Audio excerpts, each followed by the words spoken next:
여러분 안녕하십니까. 김군의 마음TV 김원장입니다. 이번 시간부터는 주제를 조금 바꿔서 철로 여정이라고 하는 주제를 가지고 말씀을 상고하겠습니다. 이 철로 여정이라는 책은 저자가 김홍찬이고 이것은 성경 속의 지명과 성경에 나오는 인물들과의 그 상태가 같습니다.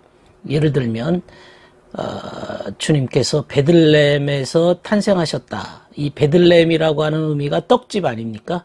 그러니까 주님은 생명의 떡이라.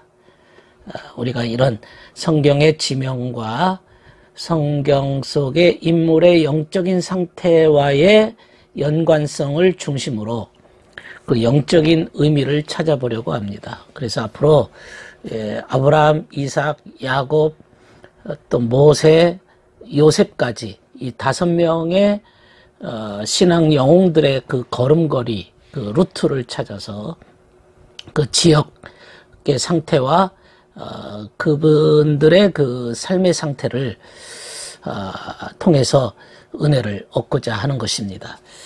그래서 혹시 이 책을 얻기를 원하시면 알라딘이나 인터넷 서점에도 나와 있으니까 이 책을 구입해서 보시면 되겠습니다.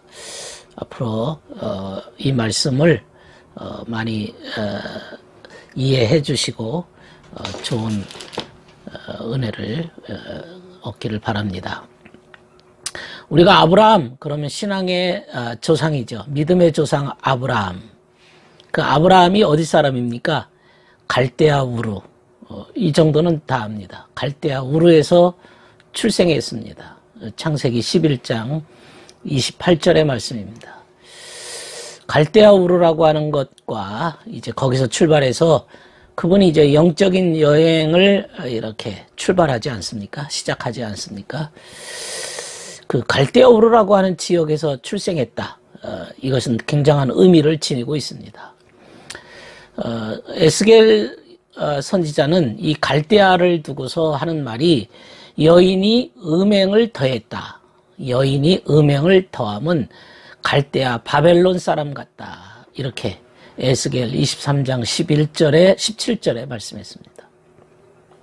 갈대아 지역이 그만큼 여인이 음행을 더했다. 그렇게 표현할 정도로 아마 죄악이 관영하고 아주 우상이 가득한 그런 동네로 취급합니다. 성경에 등장하는 그 아브라함, 그 형제가 있는데 나홀, 하란, 이분들은 다 실제 인물들입니다.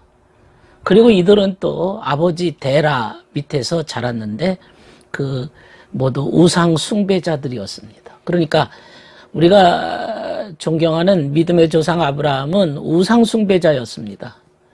아버지는 데라였고 형제는 나홀과 하란이었다. 그러니까 아버지로부터 우상 숭배하는 법을 배웠겠죠. 나홀과 하란도 역시 아버지 데라로부터 우상 숭배가 이렇게 파생되었음을 의미하고 있습니다. 우상숭배가 뭡니까? 우상숭배. 진리가 없는 상태입니다.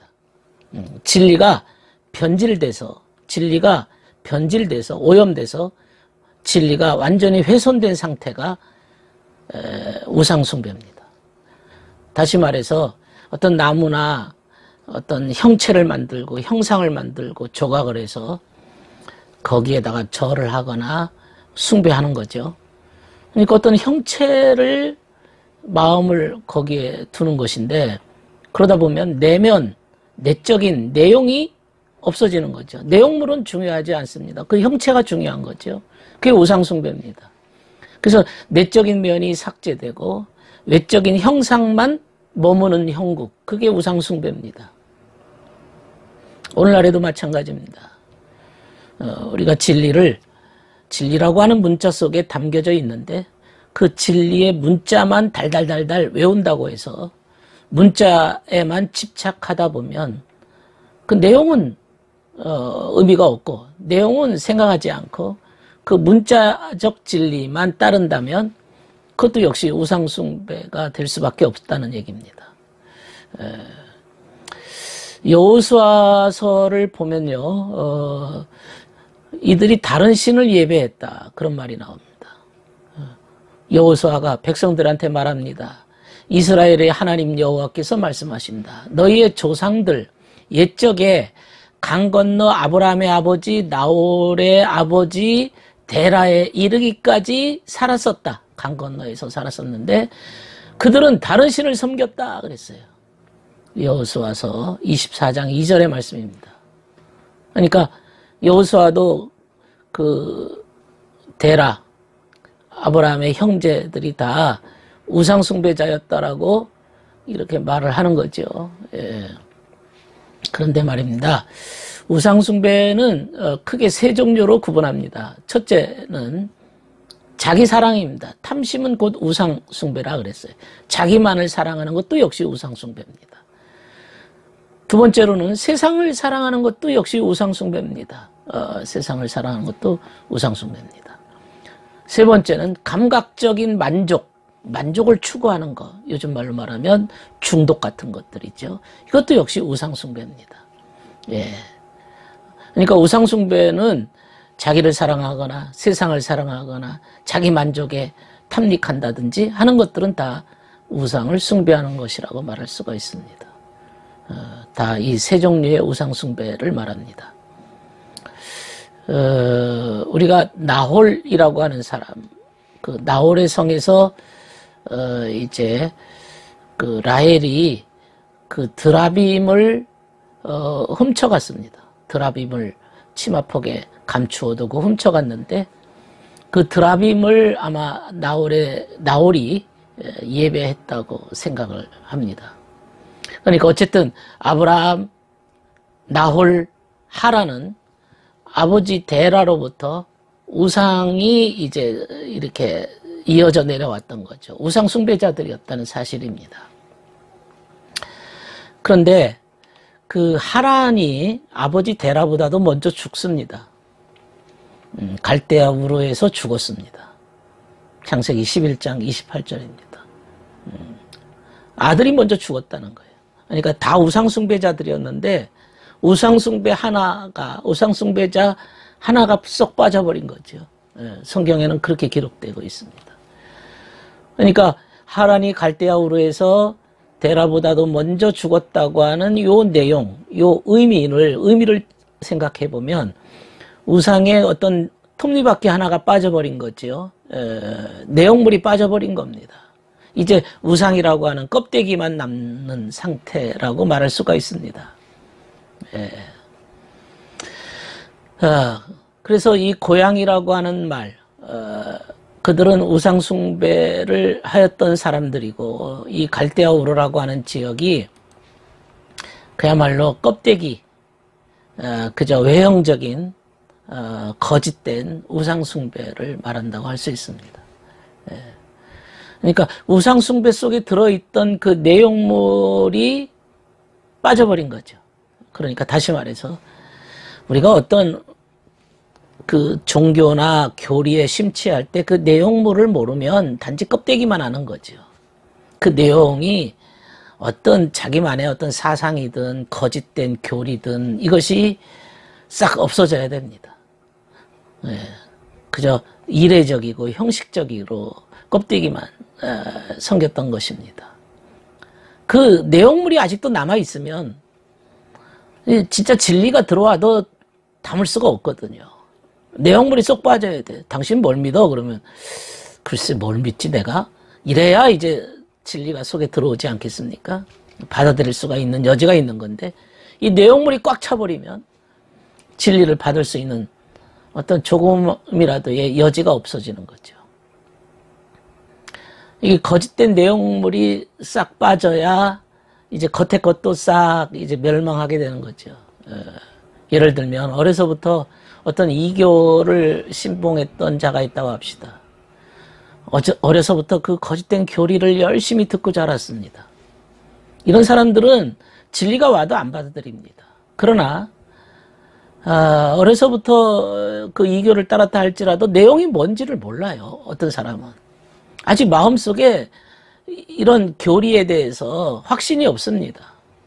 굳어지지 않았습니다. 그러니까 그가 가지고 있는 교리나 어떤 그 사상이 굳어지지 않았기 때문에 어떤 진리가 왔을 때 이제 제대로 받아들일 수가 있는 것입니다. 다른 말로 말하면 진리의 빛이 유대인들에게 들어왔지만 그들은 유대인들에게서는 회복될 수가 없었습니다. 왜 회복될 수 없었을까요? 너무 자기만의 교리로 단단하게 굳어졌기 때문에 본질이 왔지만 하나님이 이 땅에 오셨지만 그들은 받아들일 수가 없었습니다. 하지만 이방인들은 그들은 내용물이 없기 때문에 진리의 빛이 오히려 그들에게 들어와서 오히려 이방 사이에서 이제 기독교가 전파되는 거죠. 아브라함, 데라, 비록 우상 숭배는 했지만 내용물은 빠져버렸다는 그런 얘기입니다. 그래서 아브라함에게 이제 새로운 교회가 들어온 것입니다. 하나님의 음성이 들어온 것입니다. 거짓이 멸망당하고 진리가 들어온 것입니다. 새로운 교회가 이제 형성이 되는 거죠. 지금은 비록 이방인처럼 우상 숭배자가 되어서 다른 신을 예배하고 하나님에 대한 지식도 없고 진리에 대한 지식이 없습니다. 하지만 오히려 진리를 받아들이는 데는 적합한 토양이 만들어졌다 이런 뜻입니다. 그래서 아브라함과 그 나홀은 아내를 맞이했는데 아브라함의 아내 이름은 사레였고 나홀의 아내 이름은 밀가라고 했습니다. 하란의 딸이고 하란은 밀가의 아버지이며 미스가의 아버지이고 사레는 임신하지 못했고 자식이 없었다. 창세기 11장 29절의 말씀입니다. 이것도 영적인 의미가 있을 것 같습니다. 자식이 없었다. 그러니까 아브라함이 우상 숭배를 하고 있었을 때에 사레가 시집 와서 자식을 못 낳았다 이런 얘기입니다. 예. 여기서 사레가 임신하지 못하고 자식이 없었다. 더 이상 이제 우상 숭배의 진행이 되지 못했다. 이렇게 영적으로 이해하면 좋겠습니다. 어쨌든 갈대아 우르 지역에서 아브라함이 이제 출발하게 되는 과정입니다. 중요한 것은 이 내용물이 중요한 겁니다. 우상이라고 하는 그 내용물이 제거가 되기 시작하면서부터 징조가 일어나기 시작합니다. 뭔가 변화의 조짐이 일어나기 시작합니다. 하나님의 음성을 이제 받을 만한 이제 내용물을 이렇게 진정한 참 진리가 왔다는 것을 받을 만한 이제 마음의 토양이 이루어지기 시작했던 시기, 그게 바로 이제 갈대아 우르 고향 지역입니다. 그들이 우상을 섬겼지만 이제는 진정 하나님, 천지를 창조하신 하나님의 음성을 들을 때가 되었습니다. 그 진리를 따라서 영적인 여행이 이제 시작이 되는 이제 첫 출발점이 갈대아 우르 지역입니다. 오늘 철로 역정이라고 존 버년이 쓴 책이 있지만은 저는 이제 철로 역정이라기보다는 철로 여정, 아브라함, 이삭, 야곱, 모세, 요셉까지 이 5명의 철로 여정을 통해서 우리의 영적인 여정, 우리의 그 천국 가는 그 여정을 한번 생각해 보고자 하는 것입니다. 앞으로 좋은 시간이 되기를 바랍니다. 들어주셔서 감사합니다.